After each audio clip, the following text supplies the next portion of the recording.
तो दोस्तों हमने यहाँ पे व्याकरण की विधियों के बारे में पढ़ लिया था।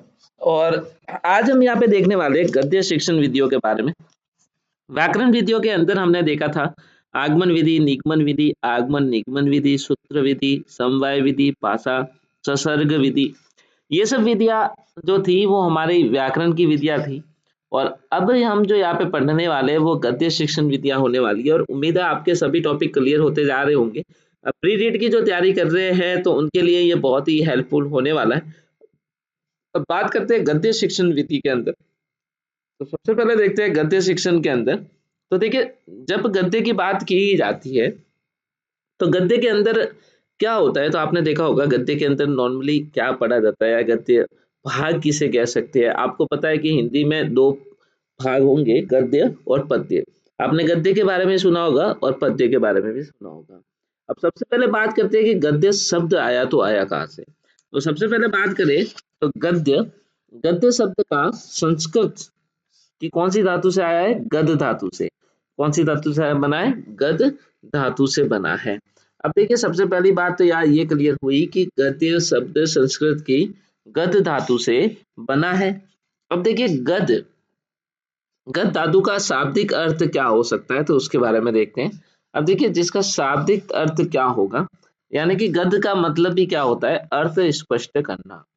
अर्थ स्पष्ट करना। तो आपको समझ में आया कि सबसे पहले गद्य शिक्षण के बारे में हम बात करने वाले थे, और गद्य शिक्षण के अंदर हम इनकी शिक्षण विधियां भी देखने वाले हैं। इससे पहले हम थोड़ा सा गद्य के बारे में पढ़ लेते हैं, जिससे कि हमें ये समझ में आए कि एक्चुअल में हमें करना क्या है।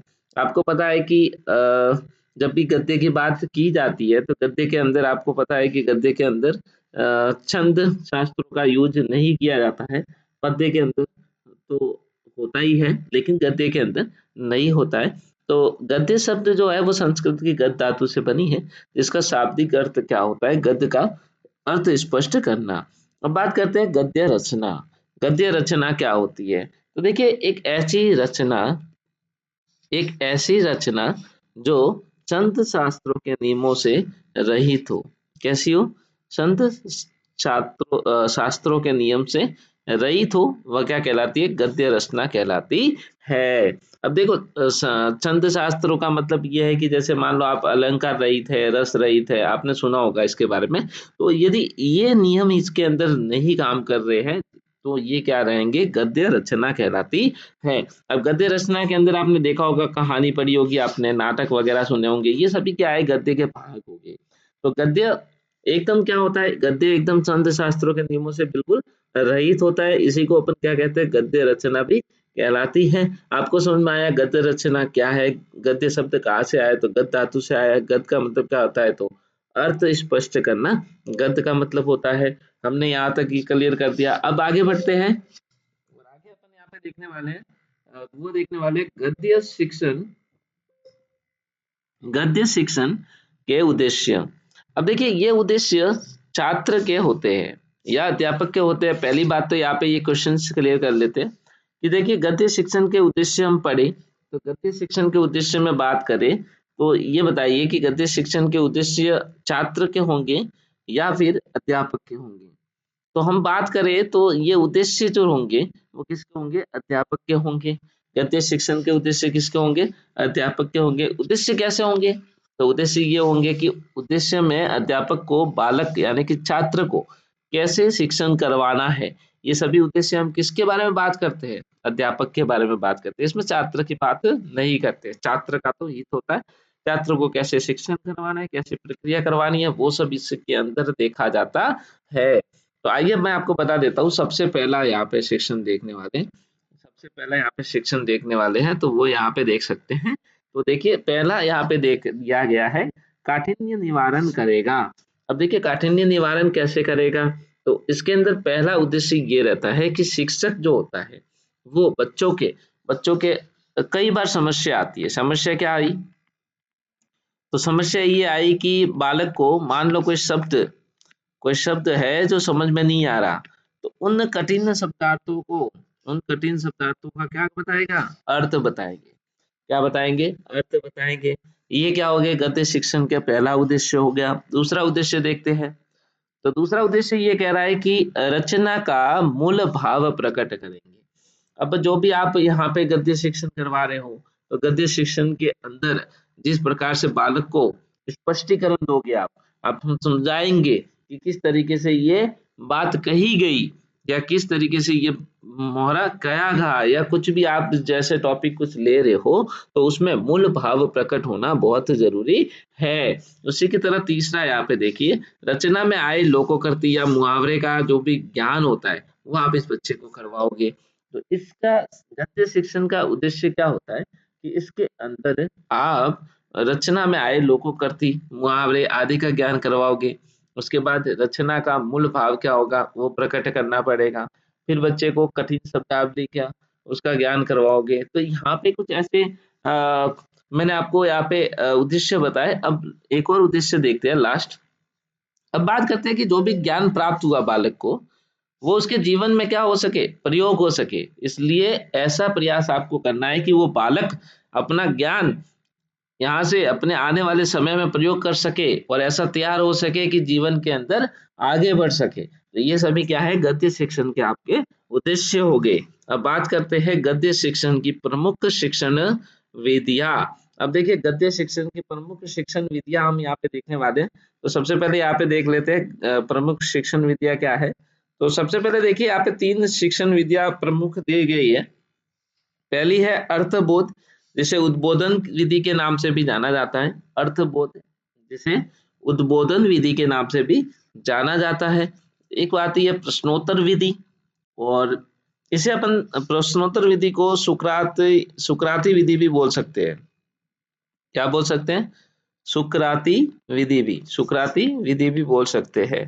देखिए सुकराती विधि भी प्रश्नोत्तर विधि को बोला जाता है। और तीसरा अपन यहाँ पे देखते हैं तो क्यों बोला जाता है, तो ये मैं आपको यहाँ पे क्लियर करवाने वाला हूँ। उसके बाद तीसरा यहाँ पे जो शिक्षण विधि होने वाली है वो होने वाली है व्याख्यान विधि या व्याख्या विधि, या फिर इसे भाषण विधि भी कहा जाता है। अब अर्थबोध या उद्बोधन विधि के अंदर क्या होता है कि बालक के अंदर जब काठिन्य निवारण किया जाता है कठिन शब्दावली के लिए, तो जैसे मान लो कोई संधि समास या किसी का भी आप सहयोग करके बालक को उन कठिन शब्दावली का ज्ञान करवाते हो। प्रश्नोत्तर विधि के अंदर छोटे छोटे प्रश्न के माध्यम से बालक को क्या किया जाता है, शिक्षण कार्य करवाया जाता है। छोटे छोटे प्रश्नोत्तर के माध्यम से बालक को शिक्षण कार्य करवाया जाता है। उसके बाद देखिए यहाँ पे, उसके बाद यहाँ पे व्याख्यान विधि के अंदर भाषण। आपको पता है कि पहले बड़े बड़े, आपको पता है कि हिंदी के अंदर भी बड़े बड़े क्या आते हैं, सिलेबस आते हैं। और जब बड़े बड़े सिलेबस आते हैं तो बालक बालक उसको कैसे कठिन्य करे, कैसे समझे। तो क्या होता था कि शिक्षक भाषण की विधि के द्वारा यानी भाषण दे के बड़े बड़े सिलेबस को कंप्लीट करवाता था, और बड़े बड़े पाठ्य पुस्तकें होती थी जिनको पूरी करवाते थे। तो भाषण के माध्यम से एक साथ बालकों को क्या करवाया जाता था, सिलेबस पूरा करवाया जाता था। तो आइए एक एक विधि को अपन एग्जाम्पल से समझते हैं। सबसे पहले देखते हैं अर्थबोध या उद्बोधन विधि। तो देखिए गद्य शिक्षण के दौरान अध्यापक के द्वारा काठिन्य निवारण के लिए सहायक सामग्री या संधि समास उपसर्ग। सहायक सामग्री का मतलब ये हुआ कि आप जो भी शिक्षण करवा रहे हो उसमें आपने कोई चार्ट ले रखा है, या फिर आपने सहायक सामग्री कोई पुस्तक ले रखी है, या कुछ टीएलएम ले रखे हैं। तो ये सभी आपकी सहायक सामग्री हो जाती है जब आप शिक्षण कार्य करवाते हो। तो मान लो आप कठिन शब्दावली करवा रहे हो, बालक को क्या करवा रहे हो, कठिन शब्दावली समझा रहे हो। बालक को यदि कोई समस्या आ गई है, उसकी कठिन शब्दावली का निवारण कर रहे हो, तो उसके लिए आप सहायक सामग्री ले सकते हो, या फिर संधि समास उपसर्ग प्रत्यय आदि का भी सहयोग लिया जा सकता है, और बालक को उसकी समस्या का निवारण किया जाता है। यही होती है अर्थबोध या उद्बोधन विधि। अब बात करते हैं, तो ये विधि क्या है, तो विधि देखिए सर्वश्रेष्ठ विधि किसके लिए है, प्राथमिक स्तर के लिए। प्राथमिक स्तर के लिए सबसे सर्वश्रेष्ठ विधि मानी जाती है। तो आपको ध्यान रखना है गद्य शिक्षण के प्राथमिक शिक्षण के लिए कौन सी सर्वश्रेष्ठ विधि है, तो आप कहेंगे कौन सी, अर्थबोध या उद्बोधन विधि। अब बात करते हैं प्रश्नोत्तर विधि या सुकराती विधि भी। ये मैंने आपको कहा था कि सुकराती विधि भी इसको बोला जाता है। अब देखिए क्यों बोला जाता है, तो वो हम यहाँ पे कवर करने वाले हैं। तो सबसे पहले देखते हैं प्रश्नोत्तर की बात सुनते ही समझ में आया कि जब भी शिक्षण करवाया जाएगा तो छोटे छोटे प्रश्न के रूप में इसका शिक्षण करवाया जाता है। जैसे देखिए गद्य शिक्षण के दौरान अध्यापक के द्वारा प्रत्येक गद्यांश पर छोटे छोटे प्रश्नों की क्या की जाती है, रचना की जाती है। यानी छोटे छोटे प्रश्न के ऊपर बच्चों को रचना करके समझाया जाता है और छात्र उन प्रश्नों का क्या देते हैं, उत्तर देते हैं। इस प्रकार प्रश्न एवं उत्तरों के माध्यम से संपूर्ण रचना को पढ़ाया जाता है और बालक को संपूर्ण ज्ञान भी करवाया जाता है। तो उम्मीद है यहाँ तक आपको समझ में आ गया होगा। अब नोट के अंदर मैंने ये लिखा है कि इस विधि का जो प्रतिपादक था वो कौन था, यूनानी दार्शनिक सुकरात ही था। कौन था, सुकरात था। और सुकरात के द्वारा ही किया गया था ये, इसलिए इसे सुकराती विधि भी कहा जाता है। किसे, प्रश्नोत्तर विधि को। अब ये कहाँ काम आएगी, तो वो प्राथमिक स्तर पे थी, तो ये माध्यमिक स्तर की सर्वश्रेष्ठ विधि है। किसकी है, माध्यमिक स्तर की सर्वश्रेष्ठ विधि है। लास्ट अपने पास यहाँ पे आती है व्याख्यान, व्याख्या या भाषण विधि। अब देखो, गद्य शिक्षण के दौरान अध्यापक द्वारा पढ़ाए जाने वाले बिंदु पर भाषण या व्याख्यान दिया जाता है, अतः उसे भाषण विधि कहा जाता है। कि जब भी शिक्षण कार्य करवाया जाता है तो एक भाषण के माध्यम से शिक्षण कार्य करवाया जाता है, जिसमें व्याख्यान दिया जाता है और पाठ्यक्रम को पूरा किया जाता है, वही भाषण विधि है। नोट में देखते हैं थोड़ा सा। इस विधि में क्या होता है, कम समय में अधिक पाठ्यक्रम पढ़ाया जाता है। भाषण जब दिया जाता है तो कम समय में क्या होगा, अधिक पाठ्यक्रम कवर होगा। और ये ज्यादातर कहाँ काम आती है, उच्च स्तर के लिए सर्वश्रेष्ठ विधि है और इसे अध्यापक केंद्रित विधि भी कहा जाता है। तो उम्मीद है दोस्तों आपको समझ में आया कि किस तरीके से इसको गद्य शिक्षण को हमने कवर किया। Thank you so much for